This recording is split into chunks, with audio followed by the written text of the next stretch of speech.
Morning, everybody. 'Tis the season for our annual visit to get your car ready for the winter months. And yeah, Mother Nature, the temperatures have changed the past few days, so that means winter tires back here at Eccles in Dundas. My boy Scott, good to see you, pal. Good to see you as well. We're always trying to come up with new stuff and new content and new things to talk about when it's surrounding around winter tires. Yes. And there's something that you're doing before you put the tire on the car, balancing. Yeah, we balance every set of seasonal tires that we put on. I think most people don't realize that while driving your vehicle, you could hit a pothole or a heavy curb and it'll put the tire out of balance. So we make sure that they're in balance so you don't have to come back with a vibration. This system can detect if it's unbalanced or not. So yes. Right now when we're looking at this. Yeah, so this one is determined that this tire and the rim would need 1 ounce of weight on the outside, so it would go down the road smooth for you. So you put an ounce of weight on that side? Yeah. Okay, so then we can close that back up and then we'll check it again to see if it's balanced? Yeah, and hopefully I did my job right. Oh, okay. Well, pressure's on there, yeah. Scotty boy. Are we into winter tire season yet? Yeah, the weather's starting to change, so we got 2 OKs there, so we're good. So we're good to go. The suggestion is usually once the average temperature is around 7 degrees, which I feel like we're in around now, so we're getting busy. Winter tires are good for cold and wet roads as well. Right. So it's not just snow and ice. These tires will grip the roads we have today better than your regular tire. Why should people be bringing and changing the winter tires? Maybe not themselves, but for a spot like Eccles to do it. Yeah. So for us, go ahead. Yeah. Well, here we go, Krista. There's just more than just putting your tires on, like we just saw with balancing right there. Right? Yeah. So every set of tires we balance before we put on. That way we make sure that you have a nice, comfortable ride. But we also check all your brakes. Okay. So before this tire goes on, you're keeping an eye just to see if there's the brake pads, anything like that? Yeah, we measure all your brake pad wear, so we make sure that not only do you have brake left, are any of the components seized, do they all still move, operate the way they're supposed to. We also check important suspension and safety components, so your tire rod ends, ball joints. And the other thing we do at our shop is we check all your levels, so your oil level, your wiper blades, we even check your battery. So all included with your seasonal tire change to make sure that our customers are always best prepared for winter. Chris is going to put this on for us. Where's that little doohickey you had, Chris, to check the tread? You got that tread? That's right there. So what's this there, Scott? So it's a tread depth gauge. So tires come with a certain amount of tread on them, and at some point people know that yeah, they're wore out. There is the old dime method that some people know, where if you put a dime in it, if it's at the head, it's good. If it's below, it's wore out. So we measure all the tires coming out. That's good. Yeah, so we're at 9/32 of an inch. Typically a winter tire, you want to see more than 3 or 4 30 seconds in order to give you a proper grip. Rumors about tire shortages, have you seen any of that? We have been told by our suppliers that we should expect some shortages.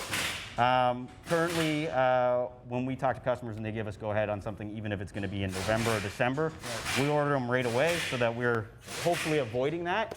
We've seen it before when Quebec made winter tires mandatory. They pulled all the stock out of Ontario and it became very difficult to find. So again, that's another point to be waiting till that big snowstorm like everybody does, especially this year. Okay. Well, Chris, we'll put the rest of these tires on. We'll take a break. We'll come back. We'll talk to Jeffy about some other things about getting your car ready for the winter months. And this also leads into alignments. Yes. We're balancing tires, but some other things along the road. Alignments is another thing we'll do at Eccles in Dundas on Morning Live. Well, good morning, everybody. Welcome back to Eccles in Dundas. In our first segment, we were talking about balancing tires, getting ready for the winter season. Now we're still staying on tires, but getting into the alignment. Back with Scott Eccles. Oh, in your fancy new space. I guess it's not that new, but we've never been over here. No, this is the first time you guys have been here. So we've been in this building since March of 2019. We had moved from up the road down here, and we have 4 guys working out here, 6 bays and an alignment rack, so it's pretty happening. So on top of the 3 bays that you got to go over there, yeah. And this time of the year with the changing tires and doing alignments. So yes. What is an alignment? So alignment is making sure that basically the suspension, your tires, are going down the road as designed. So they make you go down the road straight. You don't have a pull left or right. And typically, we recommend getting them at least checked once a year. Okay, so Dave has been doing alignments for how long?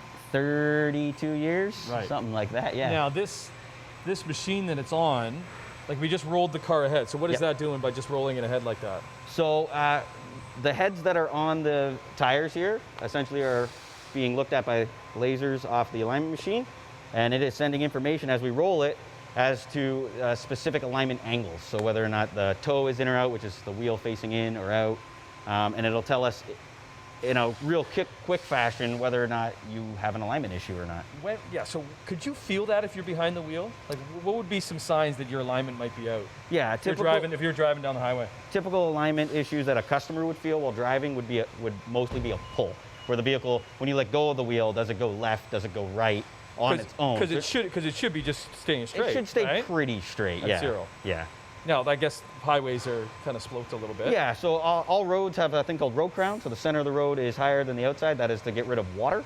So even in the alignment specifications for each vehicle, it is designed to help combat that so that your car doesn't always want to go right. Speaking of cars, this is a good-looking vehicle, isn't it? Yeah, it's very nice, Tim. Whose car is this? Dave, thumbs up, thumbs down. We'll know in a second here. Because we're getting into. You had mentioned, so this is an EV, Yeah. electric vehicle. And we had talked about tires and the importance of getting the proper tire in the proper car. Yes. On electric vehicles, So with electric vehicles, one of the things that consumers should be aware of, as silly as it sounds because there is no engine Yeah. to create noise and help deaden tire noise, is that you always want to put a premium tire on, something with low rolling resistance or a low tire noise, because there's no longer any other noise around you to help take up that noise. So all you'll end up hearing is tires, and it can be quite annoying. okay. So finding those proper. So, and that doesn't mean spending more money on a tire, like a specific EV tire. It's just always going with a premium brand. Okay. But this is all kind of part of service that you would offer, right? Yeah, so for the most part, we try to, especially with tires, we try to figure out what your budget is and what kind of vehicle you're driving and what's your commute like, and try to give you some options that will best fit you. Okay. We'll take a break. When we come back, we'll maybe go back across the street and talk to Jeff, who's been with you. How long has Jeff been with you for? Jeff has been with us since the beginning of Eccles Auto Service, so Yeah, 1984. Right? 1984. Yeah. Well, it's great to see Jeff, and he's going to talk about, there's so many safety features within your vehicle when it comes to winter stuff that you might not even know that there. We'll go and highlight some of those, and then maybe we'll get into the EV world and the benefits of it, but you still need to service these vehicles too. When we come back to Eccles Auto in Dundas on Morning Live. Jeff, don't back up! I'm here! Don't! Morning, everybody. Welcome back to Eccles in Dundas. Getting your car ready for winter maintenance season, but also there's so many safety elements within the car because the technologies have really kind of improved over the years. So when we do get to the snow flying, which is unfortunately not too far away, there's certain things that we got to remember. So great to be here with Jeff at Eccles. Good to see you, pal. Morning. So we got, so Mercedes, these are higher end vehicles. Yes. But a lot of this stuff does come standard on vehicles. Just about Nowadays. all of the vehicles now. If you've got anything that's, say, a 2018 and up, they pretty much all come with it, Okay. as a rule. Backup camera. Okay, so that's a thing that I have on my car. A lot of the times what we forget to do, especially when you get the salts and grime on the roads, Yep. is wiping those cameras down. Wipe the cameras down and clear the snow away. It's not just the rear cameras. There's forward-facing camera. There's a leaf on the forward-facing camera on this car. But that's not the only camera. There's cameras in the bottoms of the mirrors that are all used to show for safety on the dash. So you have to spend that extra 10 minutes and clean off your car. It's a pain in the butt, and I say it all the time, but I'm guilty of it just like anybody So am else. I. But if there's snow on top of this windshield and covering that camera, you're not going to be able to see through it. Well, it's actually the vehicle that's looking through it, so no, the vehicle won't be able to look through it properly. Even as much as a misted up window inside, Subarus actually monitor how much humidity is on the windshield so that they're what they call eyesight, which is a forward-facing camera for lane departure or active braking. It's a safety system that's really important.